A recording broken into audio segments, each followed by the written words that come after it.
Samahan ninyo ako na tayong lahat sa likod ni VP Inday Sara Duterte ay maninindigan para sa bayan, para sa konstitusyon, pagkat kaakibat ng kalayaan ang responsibilidad na maging patas at marangal. Napakadaling maghusga ng kasamahan. Napakadali magtututuro sa kapwa. Napakadali pala na nakawin ang kalayaan ng isang matanda at may sakit.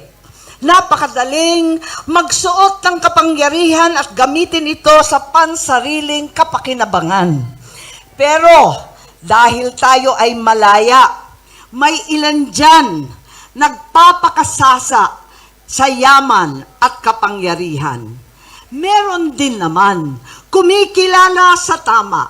Samahan ninyo ako na tayong lahat sa likod ni VP Inday Sara Duterte ay maninindigan para sa bayan, para sa konstitusyon, para sa ating bansa. Dahil tayo ay malayang mamamayang Pilipino, ang mga tunay na hukom ng bayan. Kalayaan mula sa lulong sa kapangyarihan, alalahanin lagi, itim pa rin ang kalayaan ng Pilipinas, ipaglaban ng tama, itama ang mali.